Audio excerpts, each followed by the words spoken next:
കാടേരി മുഹമ്മദ് മുസ്ലിയാർ ആഡംബരങ്ങളുടെ ലോകത്ത് നിന്ന് ലാളിത്യത്തിന്റെ ലോകത്തേക്ക് സഞ്ചരിച്ച മഹാമനുഷ്യൻ. ജീവിക്കാൻ മറന്നൊരു പുരുഷായുസ്സല്ല, എങ്ങനെ ജീവിക്കണമെന്ന് സ്വന്തം ജീവിതത്തിലൂടെ പഠിപ്പിച്ച മഹാമനുഷ്യൻ. നാട്ടുനന്മയുടെ വെളിച്ചം വിതറിയ സ്നേഹവസന്തം, കഠിനാധ്വാനിയായ നേതാവ്, സൽസ്വഭാവിയായ ഒരു നല്ല മനുഷ്യൻ. അറിവിന്റെ നിറസുഗന്ധവും സുഹൃതങ്ങളുടെ നിറവസന്തവുമായി നമ്മെ വിസ്മയിപ്പിക്കുന്ന ചില ജീവിതങ്ങളുണ്ട്. എളിമയും തനിമയും സ്വീകരിച്ച് പദവിയും സ്ഥാനമാനങ്ങളും തിരസ്കരിച്ച് ആത്മീയതയുടെ ഉന്നതങ്ങളിൽ നടന്നുകയറി സ്വർഗം ലക്ഷ്യമാക്കിയ ചില ജീവിതങ്ങൾ. അങ്ങനെയൊരു ജീവിതമായിരുന്നു ഷെയ്ഖുനയുടേത്. വിജ്ഞാനം വർദ്ധിക്കുന്തോറും വിനയം കൂടുമെന്ന പണ്ഡിതമൊഴിയുടെ ജീവിതം. ചുറ്റും പടർന്ന് പന്തലിക്കുന്ന പുതിയ കാലത്തിന്റെ ആഡംബരങ്ങളുടെ മായാലോകം അവരെ ഒട്ടും ആകർഷിച്ചില്ല. പളപളപ്പിന്റെ മെച്ചിൽ പുറങ്ങളിലേക്ക് അവരുടെ ദൃഷ്ടി പതിഞ്ഞതുമില്ല. ഭൗതികതയുടെ ബഹളമയങ്ങളിലേക്ക് അവർ ഇറങ്ങി നടന്നതുമില്ല. എല്ലാം നാഥനു വേണ്ടി സമർപ്പിച്ച ജീവിതം. ജാടകൾ കൊണ്ട് മാത്രം വലിപ്പം തീർക്കുന്നവരുടെ ലോകത്ത് വേഷങ്ങളിൽ പോലും ഭംഗി വരുത്താതെ ഷെയ്ഖുന ജീവിച്ചു കാണിച്ചു.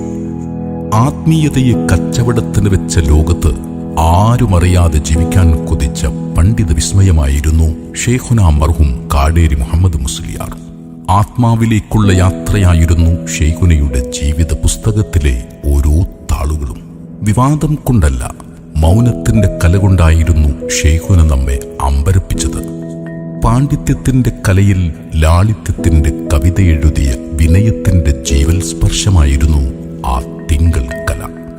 ജനമനസ്സുകളിൽ പെയ്തിറങ്ങിയ സൂഫിസത്തിന്റെ തേന്മഴ. മാതാവിന്റെ തലമുറയും പിതാവിന്റെ തലമുറയും പണ്ഡിത കുടുംബമാകുക എന്നത് ഒരു പണ്ഡിതന് കിട്ടുന്ന വലിയ സൗഭാഗ്യമാണ്. ആ മഹാഭാഗ്യമാണ് ഉസ്താദിന് ലഭിച്ചിട്ടുള്ളത്.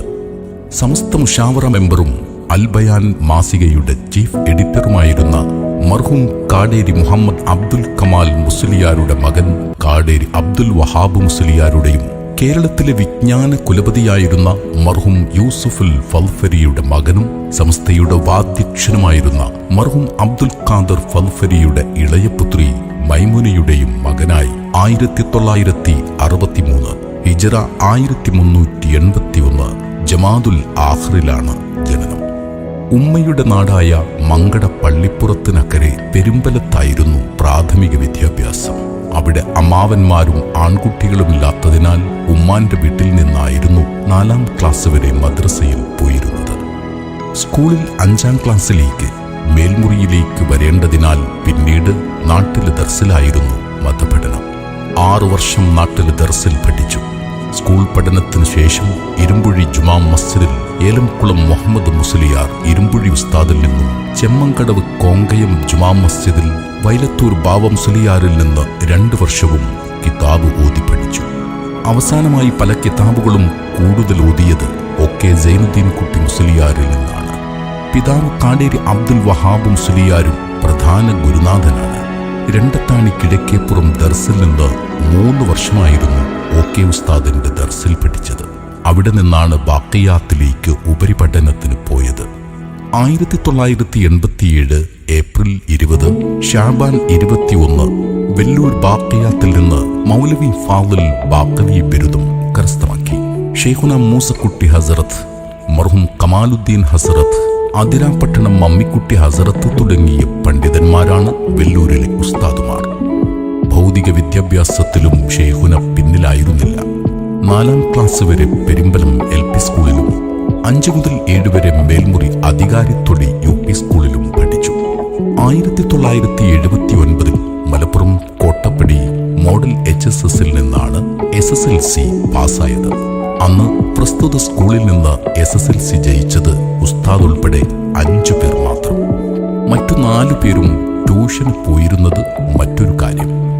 പൊടിയാട് ഉസ്താദ്, കിഴക്കേപ്പുറത്ത് OK ഉസ്താദിന്റെ ദർസിൽ പഠിച്ചിരുന്ന സമകാലികരെല്ലാം കാടേരി ഉസ്താദിനെ അങ്ങനെയായിരുന്നു വിളിച്ചിരുന്നത്.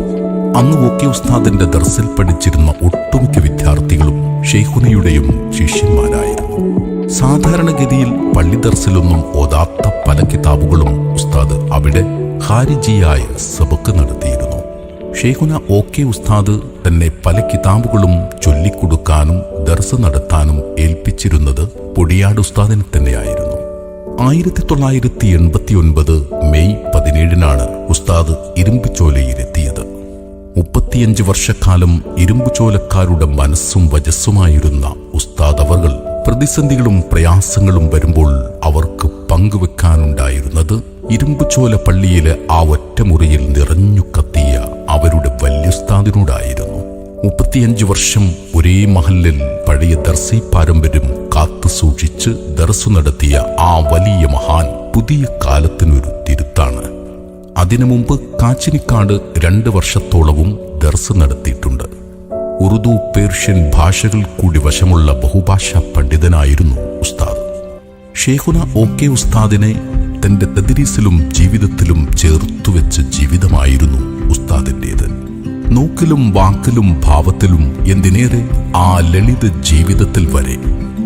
ഇരുമ്പുചോലയിലെ ഉസ്താദിന്റെ റൂമിൽ ഒരു കസേരയോ മേശയോ കാണാനാവില്ല, ഒരു പടി മാത്രം. രാവിലെ സുബഹി നിസ്കാരം കഴിഞ്ഞതിന് ശേഷം ഏകദേശം 6:30 മുതൽ പള്ളിയിൽ വെച്ച് നടക്കുന്ന ക്ലാസ് മുതൽ പാതിര വരെ നീളുന്ന സബക്ക്. അതിനിടയിൽ നിസ്കാരം, ഭക്ഷണം കഴിക്കൽ, അല്പം വിശ്രമം, അത്ര തന്നെ. ഉസ്താദ് ഒരു അത്ഭുതമായിരുന്നു. എന്നും രാവിലെ നാട്ടുകാർ ഉൾപ്പെടെ എല്ലാവർക്കുമുള്ള ദർസ് ഉണ്ടായിരുന്നു. നാട്ടിലെ നാടൻ കാക്കയും വാർഡ് മെമ്പറും ഗവൺമെന്റ് ഉദ്യോഗസ്ഥരും മുതൽ പഞ്ചായത്ത് പ്രസിഡന്റ് വരെ പങ്കെടുക്കുന്ന ഇരുമ്പുചോലയിലെ പ്രമാദമായ പ്രഭാത സബക്കിന് പുറം നാട്ടുകാരും എത്തുമായിരുന്നു. സംശയ നിവാരണങ്ങളും ചോദ്യങ്ങളും ചർച്ചകളുമായി വലിയൊരു ജ്ഞാന കൈമാറ്റം തന്നെയായിരുന്നു അവിടെ നടന്നിരുന്നത്. ഏത് കിതാബ് തുറന്നാലും പെയ്തിറങ്ങുന്നത് തഹ്ഖീഖ് മാത്രമായിരുന്നു. എല്ലാ ഫന്നും ഒരുപോലെ കൈകാര്യം ചെയ്ത അപൂർവം പണ്ഡിതരിൽ ഒരാൾ. മന്തിഖും മആനിയും തഫ്സീറും ഹദീസും ഫിഖ്ഹും നഹ്വും ഇൽമുൽ അറൂദയും ഗോളശാസ്ത്രവും ഗണിതശാസ്ത്രവും കലക്കി കുടിച്ച തസവൂഫിൽ അലിഞ്ഞു ചേർന്ന ഒരു മഹാപണ്ഡിതൻ. പഠിക്കുന്ന കാലത്തെ ഷെയ്ഖുനയുടെ തഹ്ഖീഖും തദ്രീസും അസൂയാവഹമായിരുന്നുവെന്ന് അനുസ്മരിക്കുന്നത് സമകാലികരാണ്. സനതെടുത്ത പല പണ്ഡിതരും കിതാബോദാൻ ഷെയ്ഖുനയുടെ സബക്കിൽ പങ്കെടുക്കാറുണ്ടായിരുന്നു. ബാക്കവിമാരും ഫൈസിമാരും ഹൈത്തമിമാരും ആ കൂട്ടത്തിലുണ്ടായിരുന്നു. വശ്യമായ അവതരണമായിരുന്നു ഷെയ്ഖുനയുടെ സബക്കുകൾ. കൂടുതൽ ഗ്രഹിക്കാൻ കഴിയുന്നവർക്ക് മടുപ്പില്ലാത്ത വിധത്തിലും ഗ്രാഹ്യശക്തി കുറവുള്ളവർക്ക് നിരാശ തോന്നാത്ത രൂപത്തിലുമായിരുന്നു ഷെയ്ഖുനയുടെ സബക്കുകൾ. തദ്രീസിന്റെ രീതിയിലെ വേറിട്ട കാഴ്ചകളായിരുന്നു ആ സബക്കുകൾ ഓരോന്നും. ഒരു സബക്ക് ഏകദേശം 1 മണിക്കൂർ ഉണ്ടാകും. സുബഹി നിസ്കരിച്ച് അല്പം കഴിഞ്ഞ് തുടങ്ങുന്ന സബക്ക് ചായയുടെ സമയം വരെ നീളും. ചായയ്ക്കു ശേഷം വീണ്ടും സബക്ക് തുടങ്ങും. ശേഷം ളുഹർ വരെയും സബക്ക് തുടരും. ളുഹർ നിസ്കാരം കഴിഞ്ഞാലും ഉണ്ടാകും സബക്ക്. ഭക്ഷണശേഷവും അസ്ർ നിസ്കാരം കഴിഞ്ഞാലും സബക്ക് തുടർന്നുകൊണ്ടേയിരിക്കും. പിന്നീട് മഗ്‌രിബിന് ശേഷവും ഇശാഇന് ശേഷവും സബക്കുണ്ടാകും. അതേ, പ്രഭാതം മുതൽ പ്രദോഷം വരെ നീണ്ട തദ്രീസ്. പേരിനൊരു മുദരിസ് എന്ന പുതിയ കാലത്തെ ചിട്ടാവട്ടങ്ങളെ തന്റെ ജീവിതം കൊണ്ട് തന്നെ തിരുത്തുകയായിരുന്നു ഷെയ്ഖുന. ഷെയ്ഖുനയുടെ തർബീയത്ത് നിശബ്ദമായിരുന്നു. എപ്പോഴും വിദ്യാർത്ഥികളെ ഉപദേശിക്കുന്ന സ്വഭാവമില്ല. നിങ്ങൾക്കത് വേണം, ഇത് വേണം, അത് പഠിക്കണം, ഇത് പഠിക്കണം എന്നൊന്നും പറയാറുമില്ല. ദർസിൽ ഉസ്താദിന്റെ മുഴുസമയ നിരീക്ഷണമുണ്ടായിരുന്നു. 35 വർഷം ഒരേ മഹല്ലിൽ പഴയ ദർസി പാരമ്പര്യം കാത്തു സൂക്ഷിച്ചു ദർസ് നടത്തിയ ഒരു വലിയ മഹാനായിരുന്നു ഷെയ്ഖുന. 21-ാം നൂറ്റാണ്ടിന്റെ 2-ാം ദശകത്തിലും ഭൗതിക വിദ്യാഭ്യാസമില്ലാതിരുന്നിട്ടും 60ഉം 70ഉം മുതഅല്ലിമുകൾ ഇരുമ്പുചോലയിലെ ആ ഒറ്റമുറിയിലെ ജ്ഞാനമധുരം നുകർന്നത് പുതിയ കാലത്തിനൊരു തിരുത്താണ്. പാരമ്പര്യ ദർസിന്റെ ചൂടും ചൂരും അറിയണമെങ്കിൽ ഇരുമ്പുചോലയിൽ വരണം. കിതാബിന്റെ മത്തനും ഷെറവും അരച്ചു കുടിച്ച അനേകം പണ്ഡിതർക്കാണ് ഷെയ്ഖുന ജന്മം നൽകിയത്. ദർസ് ഒഴിവാക്കി ഒരു പരിപാടിക്കും പോവില്ല. സബക്കിന്റെ സമയത്ത് എന്തെങ്കിലും പരിപാടിക്ക് നിർബന്ധപൂർവം പോകേണ്ടി വന്നാൽ രാത്രിയോ മറ്റോ ആയി അത് വീണ്ടെടുക്കുമായിരുന്നു. ഉഖലൈദിസും കുലാസയും പഴഞ്ചനാണെന്ന് പറഞ്ഞ് തള്ളുന്നവർ ജീവിക്കുന്ന കാലത്ത് അതൊക്കെ ഓതിക്കൊടുത്താണ് ഷെയ്ഖുന തന്റെ ശിഷ്യന്മാര് തഹ്സീലിനായി അയച്ചത്. ഫാരിസിയും ഉറുദുവും ശിഷ്യരെ പഠിപ്പിച്ച് അവർക്ക് വലിയ ഉൾക്കാഴ്ച നേർച്ചയാണ് ഉസ്താദ് നൽകിയത്. മതവിദ്യാഭ്യാസ മേഖല നേരിടുന്ന പ്രതിസന്ധി ഗുരുശിഷ്യ ബന്ധത്തിലെ തസവൂഫിന്റെ അഭാവമാണെങ്കിൽ അതിന്റെ വിപാടനമാണ് 35 വർഷം ഇരുമ്പുചോലയിൽ നടന്നത്. കാട്ടിക്കൂട്ടലുകൾക്കും ഊതി വീർപ്പിക്കലുകൾക്കും പിന്നാലെ പായാൻ ഷെയ്ഖുനയെ ആർക്കും കിട്ടിയില്ല. വർഷം തോറും ദർസ് വാർഷികം നടത്തുന്ന ശൈലി ഉസ്താദിനുണ്ടായിരുന്നില്ല. എന്തിനേറെ, അഡ്മിഷൻ സമയത്ത് ദർസിന്റെ ഗുണവും വിശേഷവും വിശദീകരിച്ച് പോസ്റ്ററടി പൊടിപാറുന്ന കാലത്ത് ഷെയ്ഖുന അതിന് മുതിർന്നില്ല. അതിനാരെയും പ്രേരിപ്പിച്ചതുമില്ല. പള്ളിയും പള്ളിക്കൂടവും അടച്ചുപൂട്ടിയ കൊറോണ കാലത്ത് തന്റെ വീട്ടിൽ ദർസ് നടത്തി ഉസ്താദ് ഗുരുകുല വിദ്യാഭ്യാസത്തിന്റെ പ്രയോക്താവാവുകയായിരുന്നു. വേദിയിൽ കയറി ആളാവാനോ ഇരിപ്പിടത്തിനു വേണ്ടി തിക്കിത്തിരക്കാനോ ശ്രമിക്കാറുണ്ടായിരുന്നില്ല. പുതിയ കാലത്തെ പുതിയ പ്രവണതകളെ പഴയ കാലത്തെ പാരമ്പര്യ വിശുദ്ധി കൊണ്ട് തിരുത്തുകയായിരുന്നു ഷെയ്ഖുന. വലിഞ്ഞുകയറ്റവും തള്ളിക്കയറ്റവും എവിടെയും നടത്തരുതെന്ന് ശിഷ്യരെ പ്രത്യേകം ഉപദേശിക്കുമായിരുന്നു. ഉസ്താദ് സമ്മേളനങ്ങൾക്ക് പോകും, അധികവും വേദിയിൽ കയറാറില്ല. സാധാരണക്കാരെ പോലെ സദസ്സിലിരുന്ന് മടങ്ങിപ്പോകും. സ്റ്റേജിൽ കയറില്ല എന്ന വാശിയൊന്നും ഷെയ്ഖുനക്കുണ്ടായിരുന്നില്ല. പക്ഷേ അതൊന്നും ഞാൻ പഠിച്ച മൂല്യങ്ങളുമായി ഒത്തുപോകില്ല എന്ന് തോന്നൽ. ഒരു ഉഹ്റവിയായ പണ്ഡിതന്റെ ഖൗഫ്, ഭയപ്പാട്. വസ്ത്രം തേച്ചു മിനുക്കുന്നതിലൊന്നും പ്രത്യേകം ശ്രദ്ധിച്ചിരുന്നില്ല. ആരെങ്കിലും ഇസ്തിരിയിട്ട് കൊടുത്താൽ അതായി, അത്രമാത്രം. തസവൂഫിന്റെ അക്ഷരാർത്ഥത്തിലുള്ള പരിശീലനമാണ് ഉസ്താദ് തന്റെ അധ്യാപന കാലത്തുടനീളം നടത്തിയത്. അവൻ നഫ്സിനെ സൂക്ഷിക്കാൻ എപ്പോഴും പറയും. കണങ്കാലിനൊപ്പം ഉയർന്നു നിൽക്കുന്ന ഇസ്തിരി തട്ടാത്ത തുണിയും കണ്ണാടിക്ക് മുന്നിൽ നിർമ്മിക്കപ്പെട്ടതല്ല എന്ന് വിളിച്ചു പറയുന്ന വാലുള്ള തലപ്പാവും പ്രകടനപരതയുടെ എല്ലാ പേക്കോലങ്ങളോടുമുള്ള വെല്ലുവിളിയായിരുന്നു. പത്രാസു കാണിച്ചാലേ നേതാവൂ എന്ന മിഥ്യാധാരണ പരന്ന ഇക്കാലത്ത് ഉസ്താദ് ഒരു തിരുത്തായിരുന്നു. ആത്മീയതയുടെ തിരുത്ത്. ജാടകളോ വേഷം കെട്ടലോ ഇല്ലാതെ സാധാരണക്കാരിൽ സാധാരണക്കാരനായി ജീവിച്ച ഒരു മഹാപണ്ഡിതൻ. തന്റെ പിതാമഹന്മാരുടെ വഴി പിന്തുടർന്ന് ഗ്രന്ഥരചനയിലും ഉസ്താദ് തന്റെ ശ്രദ്ധ പതിപ്പിച്ചിട്ടുണ്ട്. എങ്കിലും അവ പ്രസിദ്ധീകരിക്കാൻ ഉസ്താദ് ശ്രമിച്ചിട്ടില്ല. പ്രസിദ്ധീകരിക്കട്ടെ എന്ന് ചോദിച്ചവരോട് അതിന് സമ്മതിച്ചിട്ടുമില്ല. പേരും പ്രശസ്തിയും ഉസ്താദ് തീരെ ആഗ്രഹിച്ചിരുന്നില്ല എന്നതിന്റെ നിദർശനമായിരുന്നു ഇത്.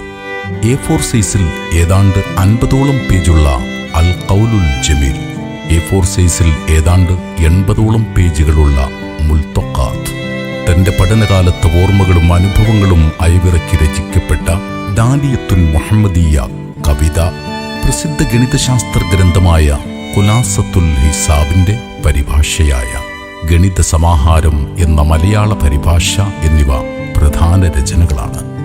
1995 മുതൽ മങ്കട പള്ളിപ്പുറം പഴയ മഹല്ലിൽ ഖാദിസ്ഥാനം വഹിച്ച, മലപ്പുറം ചെമ്മങ്കടവ് എന്നിവിടങ്ങളിലെ ഖാദിസ്ഥാനം വഹിച്ച ഉസ്താദ് 2021 ജനുവരി 13 മുഷാവറ മെമ്പറായി തിരഞ്ഞെടുക്കപ്പെട്ടത്.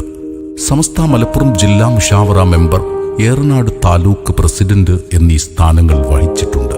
ദീർഘകാല സേവനത്തിന് ഇരുമ്പുചോല മഹല്ലിലെ അരീത്തലയിൽ പ്രവർത്തിക്കുന്ന ഖുർആൻ സ്റ്റഡി സെന്റർ ആദരം മഹല്ല് ഖാലി സയ്യിദ് ഹമീദലി ശിഹാബ് തങ്ങളിൽ നിന്ന് ഏറ്റുവാങ്ങിയത് 2009 2012 SYS ജില്ലാ കമ്മിറ്റി ഏർപ്പെടുത്തിയ മികച്ച മുദരിസിനുള്ള മുഹമ്മദ് അലി ശിഹാബ് തങ്ങൾ സ്മാരക അവാർഡ് പാണക്കാട് കൊടപ്പനക്കൽ തറവാട്ടിൽ വെച്ച് സയ്യിദ് ഹൈദരലി തങ്ങളാൽ നൽകപ്പെട്ടു.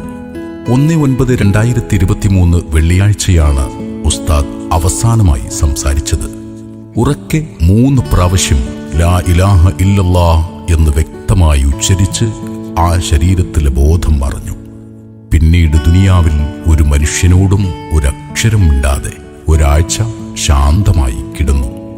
പിന്നീട് ഒരക്ഷരവും ദിക്റിനാൽ സജലമായ ആ ലിസാനിൽ നിന്നും പുറത്തു വന്നിട്ടില്ല.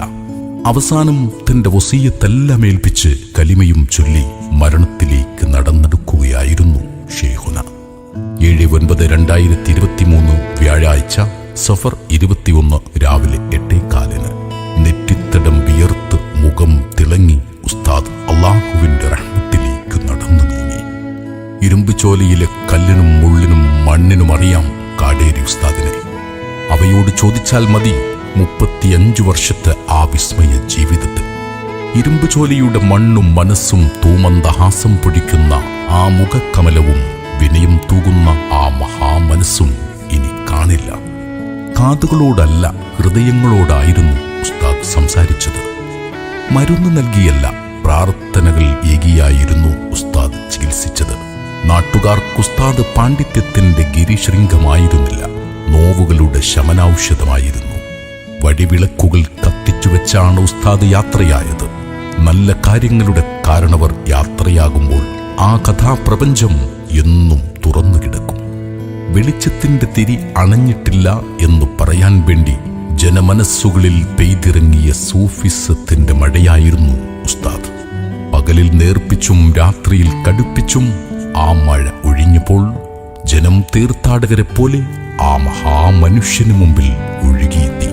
നമ്മളിപ്പോൾ ആ വെളിച്ചത്തിന്റെ തണലിൽ സ്വപ്നങ്ങൾ തേടുകയാണ്. ഹൃദയത്തിൽ സ്നേഹം കൊണ്ടെഴുതിയ കവിതകളായിരുന്നു ഉസ്താദിന്റെ ജീവിതാനുഭവങ്ങൾ. നേരിട്ടറിഞ്ഞവർ ആ പ്രകാശം അണഞ്ഞു പോകരുതേ എന്ന് പ്രാർത്ഥിച്ചു. ആ പൂമുഖവാതിൽ ഇന്ന് ശൂന്യമാണ്. ആശ്രയത്തിന്റെ ആൾരൂപം ഇനിയില്ല. നന്മയുടെ വസിയത്തു നൽകിയ ആർദ്രതയുടെ പാരമ്പര്യമാണ് ഇനിയുള്ള നമ്മുടെ ജീവിതത്തിന്റെ കരുത്ത്. കാടേരി ഉസ്താദ് ആരെന്ന് ചോദിച്ചാൽ ഒരൊറ്റ ഉത്തരമേ ഉള്ളൂ: അന്യം നിന്ന് പോകുന്ന നേർ പണ്ഡിതരിലെ അവസാന കണ്ണികളിലൊരാൾ. കാലങ്ങൾ ഇനിയും കടന്നുപോകും. അന്ന് ഇരുമ്പുചോലക്കാർ തങ്ങളുടെ തായ്വേരുകൾ അന്വേഷിച്ച് ചരിത്രം വരച്ചിട്ട വഴികളിലൂടെ യാത്രയാവും. അപ്പോൾ കാലം ഇങ്ങനെ രേഖപ്പെടുത്തും: ഇരുമ്പുചോല കാടേരി ഉസ്താദിന് മുമ്പും ശേഷവും. ഒരു ജനത ഓതിത്തീർത്ത കിതാബായിരുന്നു ഉസ്താദ്. അറിവും വിനയവും അലങ്കാരവും പകരുന്ന വിശുദ്ധിയുടെ പാതകളിലെ വഴിവെളിച്ചം നമുക്ക് ബാക്കിയുണ്ട്. ആ വെളിച്ചവും ആവാഹിച്ച് നമുക്ക് മുന്നോട്ട് ഗമിക്കാം. നാഥ, ഞങ്ങളുടെ ശൈഖുനയോടൊപ്പം സ്വർഗത്തിൽ